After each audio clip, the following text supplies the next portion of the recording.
you ever picked up a hobby and instantly got obsessed? That was me with crochet. I started with a cheap grocery store kit. The yarn was okay, but the hook, needle, and pattern were just awful. I kept the stuffing and safety eyes, but upgraded everything else. I even tried a mega fun yarn pack, but it was nearly impossible to use. If you're starting out, skip the generic yarns and go for something decent like 4 Seasons Marvel. It makes a big difference. Now here are the test projects I made before starting my first amigurumi. I wanted to quickly show these test projects I made while learning the basics. I followed beginner-friendly tutorials from Little Things and Hopeful Turns here on YouTube, and I'll be linking both of their channels in the description so you can try these patterns for yourself if you'd like. Over the past few weeks, I've learned a lot about crochet, especially when it comes to which tools are actually helpful and which ones you can skip. I made the mistake of buying a whole pack of crochet hooks in different sizes, and honestly, when you're starting out, all you really need is a couple hooks. I used a 3.5mm hook for basic projects and a 3mm for amigurumi. Same with tools, you don't need anything fancy. Paper clips or safety pins work great as stitch markers, and tools like tension rings and yarn balls might look cute, but they're really not necessary. Tension rings might seem helpful at first, but they can actually stop you from learning how to control your yarn tension naturally.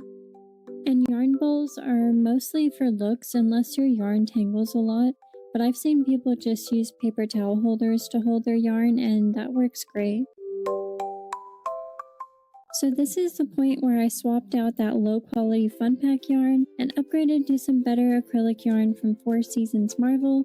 I also picked up some white cotton yarn. Both were way easier to work with and made my projects look so much better. Okay, now it's time to make this super cute chicken from Little Things.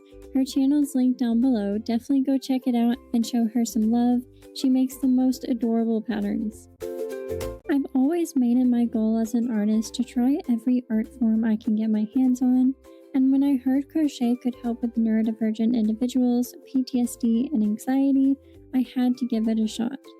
As someone with autism, when I get into something, it completely takes over, in a good way and sometimes not so good. I got so hyper-focused on crochet that I was doing it for hours a day without stopping. I wasn't eating properly, staying up way too late, and honestly, neglecting everything else in my life, including chores and my partner. That's when I realized I needed to take a step back and find a better balance. So yeah, being obsessed with something as a neurodivergent person is a little different than it is for neurotypical people. It can be super healing, but it can also get overwhelming if you don't catch it.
I learned this new stitch called the bubble stitch, so I zoomed in and slowed it down to show how I did it.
Here I'm just turning my project inside out so the clean side is facing outwards, then tuck the tail inside the chicken.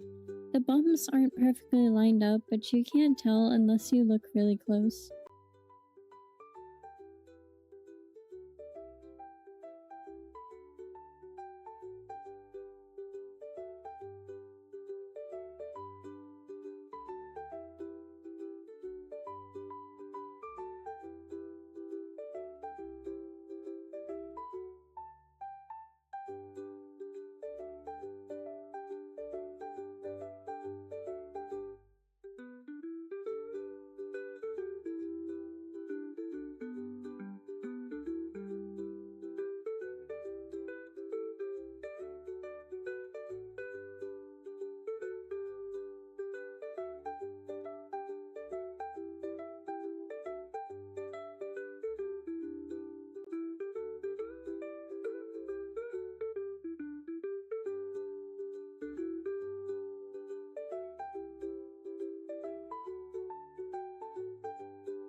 For the stuffing, you can use polyfill, microfiber batting, yarn scraps.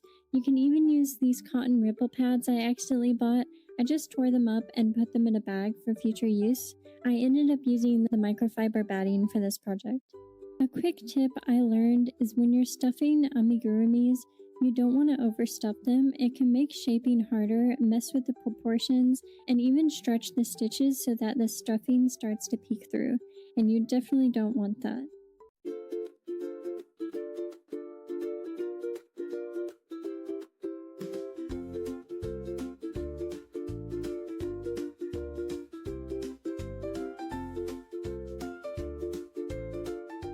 There's one round here that I had to redo a couple times off camera. I'm not sure which round it was. I think it was this one, but after I fixed the round, I added a bit more stuffing before continuing on.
I'm just sewing up the hole, and then we can do the fun part, embroidering on the details. First, I just hid the yellow yarn tail before adding the rest of the features.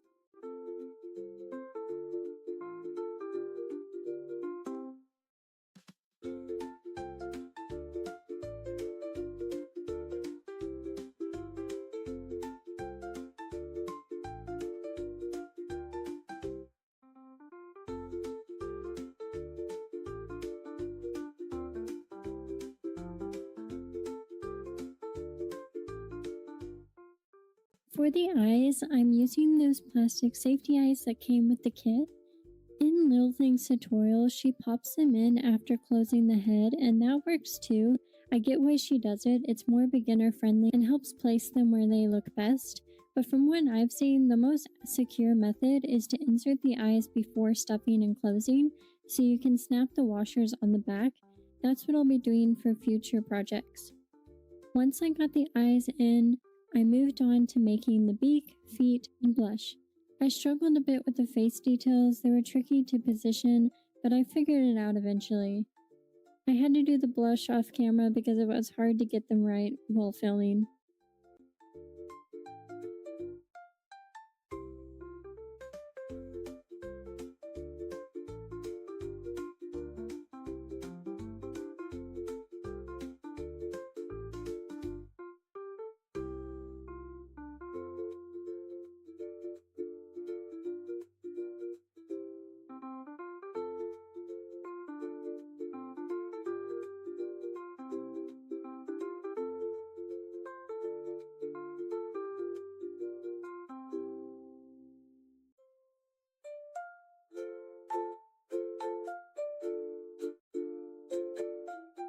Everybody, please welcome Greg into the world. Greg is so adorable, and I love him. I was planning to turn Greg into a keychain, but the ones I ordered didn't arrive in time, so I just placed him in a little Easter display nest I had lying around. Thanks so much for watching. If you enjoyed this video and want more crochet content, let me know in the comments. Don't forget to like, subscribe, and stay creative.